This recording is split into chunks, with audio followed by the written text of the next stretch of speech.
So it's been a while. If you're new here, hi, I am Nikki. I am an artist, and last year I started joining art markets, and today I am excited to share my experiences and thoughts with you. I am not a veteran when it comes to art markets since I've only joined about 6 of them, but that doesn't mean that I didn't see the horrors behind what might seem like a successful event from the outside. So if you're new to the art market scene, stay tuned because I will be sharing my rankings of the events I've attended and also offering tips on discovering art markets in the Philippines along with what to watch out for. So first, where to find art markets. There are a couple of places to find art markets, such as ads on social media, Facebook pages like Artist Alley PH, art discords, and from other artists who also attend art markets. They usually tag the organizers behind each event, so you can follow them to check for future conventions. And of course, there's the search bar. You can type art markets near me or anime events near me, and sometimes they will pop up. The first event I joined was held at the outlets at Lipa, and I just stumbled upon it through an ad on Facebook. So it's not really hard to find one. Do you want to know the hard part about joining art markets? It is choosing the right one for you, which I will talk about later on. But first, let's rank the art market or anime convention I attended in the past. The first market I attended was an anime convention at the outlets at Lipa. I have a YouTube video uploaded if you want to know what happened at that con, which I will link somewhere on the screen or in the description below. The second convention was also at the outlets at Lipa, and the third was Buzzart at Ayala Mall's Manila Bay. My fourth market was Art to Cart at Elements at Centris. The fifth was Elbicon at Los Baños, and the sixth, which just happened recently as I edit this video, was another anime convention at the outlets at Lipa. So, are you ready to find out which is on the top of the list? My first event at the outlets is my top performing event. It was marketed very well, they used paid ads, and a lot of people came. So basically, my first event at the outlet spoiled me, and I thought, ooh, so art/anime conventions are really good for profits. Wrong. Not all art markets or anime conventions perform well. Since the outlets at Lipa is just a few kilometers away, that means I didn't have to spend a lot on transportation fees, and most of the time, my dad drives me to the venue if it is near. I also didn't have to spend on hotels for our stay, unlike when I attended Buzz Art and Art to Cart, which were in Parañaque and Quezon City. The second place will be Elbicon. The number of artists were enough for the venue, and the number of attendees were also enough for artists to earn a profit. The event was lively, there were art talks, performers, and it was fun. I will definitely attend next time. The third place is actually a tie.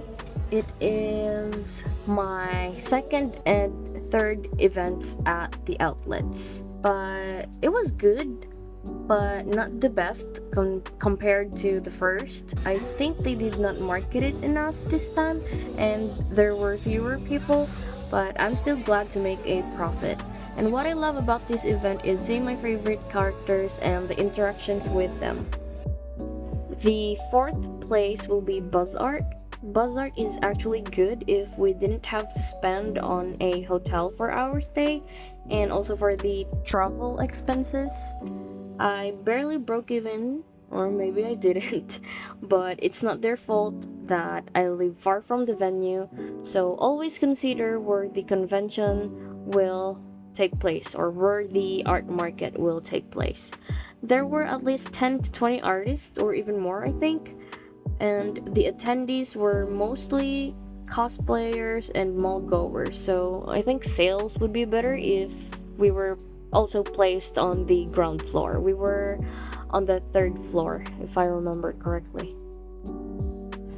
And the last place goes to Art to Cart. Art to Cart was the worst. Although the organizers were pretty hands-on for their first convention, The way they lined up the tables with no space in between for artists to move around was a total nightmare. We were squished together, it was so hard to move. They tried to fix it on the second day, but there were no changes, at least in our lane and the lane behind us. We were like sardines, and the number of attendees were not enough to cover the number of artists in the event. I think there were around 100 of us. Travel expenses were also expensive, and we also had to pay for our stay at the hotel since it was a 2 day event. I could go on, but this would be an hour long video, so why don't we move on to what to consider when joining an anime convention or an art market? First, you need to know your target market. If you draw a lot of anime or fun art, anime conventions like those organized by Ozin Cosplay Carnival are a good fit for you. For original art, look for art markets focusing on original creations like Comiket and Patrons of the Arts. There are many art markets, so find the ones that suit your theme and your style. Second is to consider the location.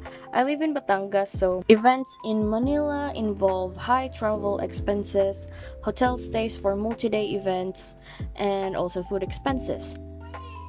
Join art markets near your city to reduce these fees. Also consider the venue's foot traffic. Mall events are free for attendees but attract a general crowd who might just browse. Events in specific venues like event halls usually have attendees who are genuinely interested in art and willing to pay for tickets, but the attendees also depend on how well the organizers marketed the event. Third is you should evaluate the fees. Table fees for art markets can range from 2,500 pesos to 10,000 pesos or more. Smaller events might charge less than 1,000 pesos to 1,800 pesos, often found in provinces or schools.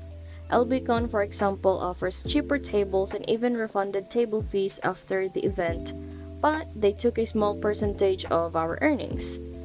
You can also share table fees with other artists to reduce your costs. Also factor in transportation, hotel, food, and extra money if you want to buy from other artists. Next is to do a background check. Most organizers have pages where you can check the success of their past events, or you can also look up artists from their lists and see if they had a good experience. Reviews can be found on social media platforms like Twitter. Some notable organizers I've heard of are Patrons of the Arts, Comiket, and LBCon. There are many horror stories in the art community, so thorough background checks are crucial. Joining art markets is a risk. Some perform well, others don't. Regardless, you'll learn a lot and meet new friends. And that concludes this video. I hope you learned a lot. And there are some things I wasn't able to tackle, but feel free to comment down below if you have any questions or video suggestions. If you want to stick around, click the subscribe button for more art and tips.